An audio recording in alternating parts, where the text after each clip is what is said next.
আসসালামু আলাইকুম। হ্যালো বন্ধুরা, সবাই কেমন আছো? আলহামদুলিল্লাহ, আমি এলোমেলো চলে আসলাম তোমাদের মাঝে।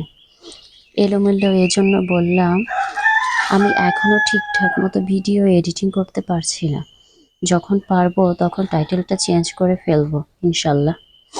অবশ্যই তোমরা আমাকে কমেন্টে করে জানাবে কখন টাইটেলটা চেঞ্জ করতে হবে। আমি আমার ভিডিওতে আমি আমার ভিডিওতে ভালো বা লাইফে সাংসারিক কাজ কর্মের বাস্তব চিত্র তুলে ধরার চেষ্টা করি। এজন্য আমাকে অনেক কথা শুনতে হচ্ছে, মানসিক টর্চিং সহ্য করতে হচ্ছে।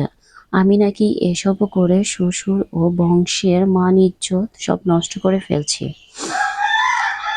আমার মেয়েদের ভালো সম্বন্ধে আসবে না, আসলে আমার জন্য নাকি ভেঙে যাবে।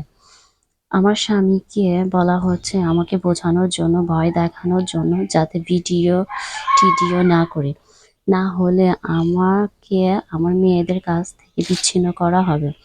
আমি তো শুধু ইউটিউবের মাধ্যমে আমার আলাদা একটা অস্তিত্ব খুঁজে বের করতে চেয়েছি, যে আমিও পারি সবার মতোই। এটাই হলো একমাত্র অশান্তির মূল। আমাদের সমাজে এখনো নারীরা অবহেলিত, তাদের নিজের কোনো আলাদা অস্তিত্ব নেই।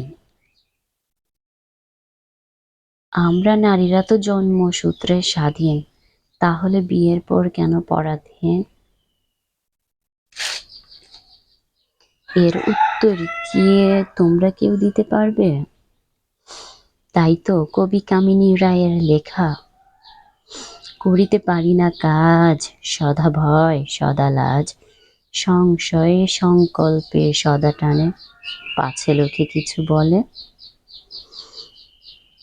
তবে আমি বিশ্বাস করি আমার সংসারেও একদিন পরিবর্তন আসবে ইনশাল্লাহ। সে পর্যন্ত অপেক্ষা করব, ধৈর্য ধরব, ভেঙে পড়ব না, কখনোই না, কোনো অবস্থাতেই না। আমাকে ভেঙে পড়লে চলবে না, আমাকে এগিয়ে যেতে হবে, আমার লক্ষ্য পূরণ করতে হবে, আমার গন্তব্যস্থলে পৌঁছাতেই হবে। এই জন্য যত প্রতিকূল অবস্থার সৃষ্টি হোক না কেন, আমাকে তার সাথে লড়াই করতে হবে। কারণ আমি জানি আমি যে পথে পা বাড়িয়েছি সেটা আমার জন্য, মানে আমার মতো গ্রামীণ বউদের জন্য খুব কষ্টের, খুব যন্ত্রণাদায়ক। আল্লাহ আমাকে রহম করুন, এবং তোমরা যদি আমাকে সাপোর্ট করো, আমাকে ভালোবাসা দাও, আমার পাশে থাকো, তাহলে তো ইনশাল্লাহ এগিয়ে যাবই। সব সময় তোমরা আমার সাথে থেকো। আবার কথা হবে অন্য নতুন কোনো ভিডিওতে। সে পর্যন্ত সবাই ভালো থাকো এবং আমার জন্য দোয়া করতে ভুলো না। আমার চ্যানেলটাকে সবাই সাবস্ক্রাইব করো ও শেয়ার করো, যাতে অন্যরাও জানতে পারে, দেখতে পারে আমার ভিডিওগুলো। বেশি বেশি করে লাইক করো, কমেন্ট করো। সে পর্যন্ত সবাই তোমরা ভালো থাকো, আমিও ভালো থাকি। নতুন করে দেখা হবে, আবার নতুন আরেকটা ভিডিওতে আসবো আমি। ঠিক এভাবেই আমি আমার লাইফের প্রত্যেকটা গল্প তোমাদের সাথে শেয়ার করব। সে পর্যন্ত সবাই ভালো থাকো। আল্লাহ হাফেজ।